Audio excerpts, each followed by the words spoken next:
Rebonjour et bienvenue à nouveau au Musée de la Grande Guerre à Meaux pour un nouveau Facebook Live.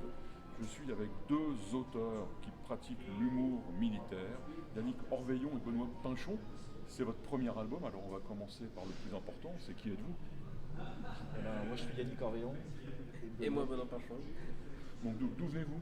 Nous on vient de Bretagne, côté de Rennes. Et comment on commence à faire un premier album de bande dessinée?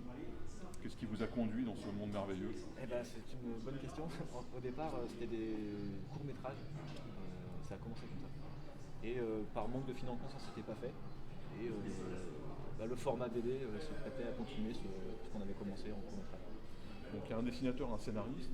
C'est ça, moi je suis le scénariste. Quand on est scénariste et qu'on raconte des histoires drôles sur l'histoire militaire, est-ce qu'il y a des choses plus drôles que d'autres? Est-ce qu'il y a des choses que tu t'interdis de raconter? Est-ce qu'il y a une limite? On voulait pas que ce soit. On voulait prendre des batailles qui soient un petit peu anciennes, qu'il n'y ait plus forcément trop de contemporains sur les batailles qu'on raconte, parce que la guerre reste un sujet sérieux par excellence. Et on voulait pas que ce qui peut être drôle à un moment donné soit encore des traumatismes pour certains, donc on ne pas rentrer dans des guerres trop modernes ou ce genre de choses.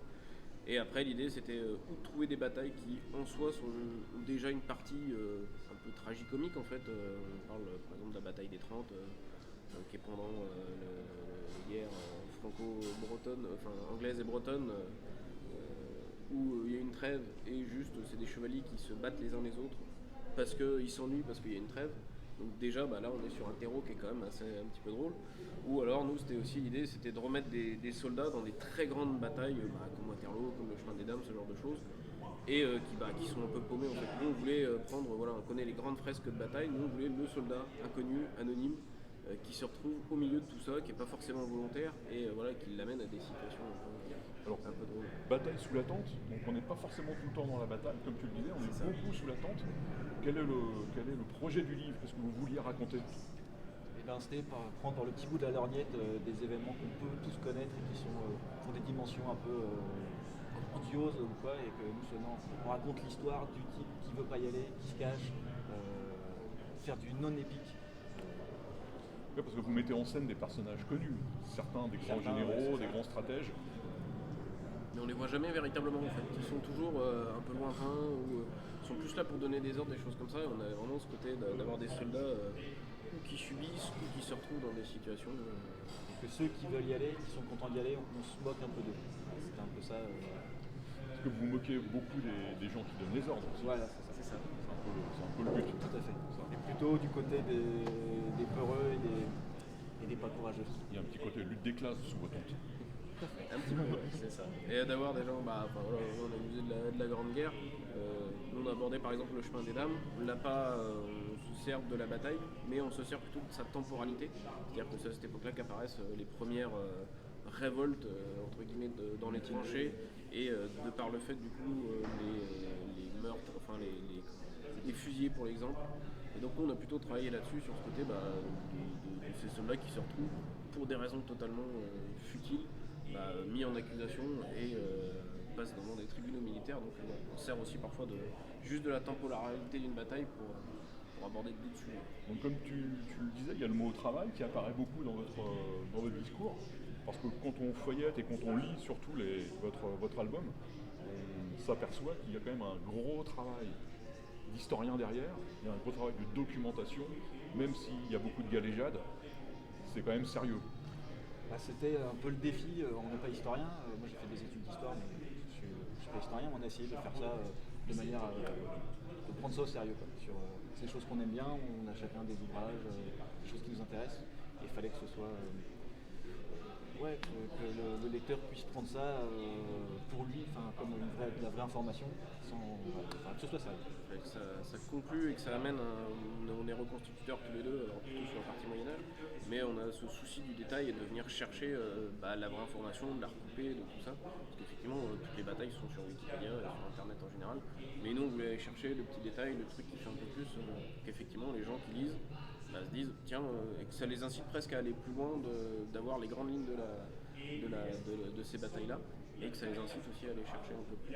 J'ignorais que vous étiez reconstituteur. Vous savez qu'à Meaux, il y a le plus grand rassemblement de reconstituteurs de la guerre de 14 une fois par an. je ne savais pas que vous faisiez ça. Vous n'êtes pas des reconstituteurs guerre de 14, c'est parti, donc Moyen-Âge. Quel est l'intérêt de reconstituer, de faire partie d'une bande de reconstituteurs?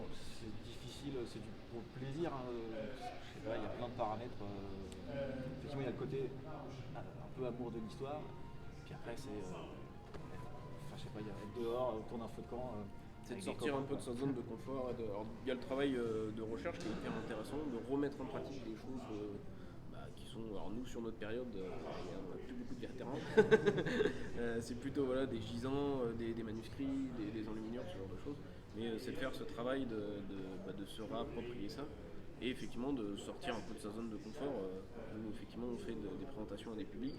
Je crois que peut-être ce qui les sidère le plus, c'est qu'on puisse cuisiner sur un feu de bois. Donc c'est intéressant aussi de remontrer aux gens de comment c'était à l'époque, de sortir des clichés. Je pense que c'est valable pour toutes les reconstitutions. Nous, c'est forcément à coller aux visiteurs. Comme ceux qui font la Seconde Guerre mondiale, c'est la 7ème compagnie. Donc nous, on essaie de sortir ça et c'est ce travail qui est intéressant de venir expliquer et montrer aux gens, mais qui se rapproche de peut-être un peu ce que font les musées, mais dans un côté un peu plus dynamique. C'est-à-dire que les gens puissent sentir, toucher, faire cette réappropriation de l'histoire. Avant de quitter ce Facebook Live, je voulais qu'on dise 2 mots sur les éditions Pierre de Taillac. D'abord, c'est un ami, c'est quelqu'un que je connais bien, c'est quelqu'un qui connaît bien ce musée. C'est pas un éditeur de bande dessinée proprement dit, pourtant c'est quelqu'un qui n'hésite pas à aller du côté de la bande dessinée historique. Carrément. Et qui nous a fait confiance sur ce projet-là sans hésiter. Enfin, il est très reconnaissant là-dessus. Et il a fait confiance au projet. Il a compris très vite pourquoi ce serait drôle, c'était quoi le concept. On n'a pas eu besoin de lui réexpliquer. Il a juste fait lire le premier dossier. Il a été enthousiaste tout de suite. Qui est spécialisé dans son credo, c'est l'histoire militaire autrement. Donc effectivement, il est capable de mettre beaucoup de moyens pour lui, il estime que ça c'est l'histoire militaire autrement. Enfin, il fait des livres régimentaires, il fait des livres sur que le camouflage pendant la Première Guerre mondiale. Il a vraiment une pléthore d'ouvrages que sur de l'histoire militaire autrement. Et effectivement, on le remercie énormément de nous avoir fait confiance là-dessus.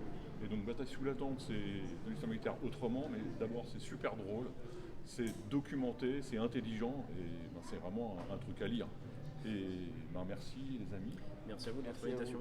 Et je vous invite à rester logué sur la page Facebook du musée et dans 20 minutes de retrouver un nouveau Facebook Live avec un nouvel auteur.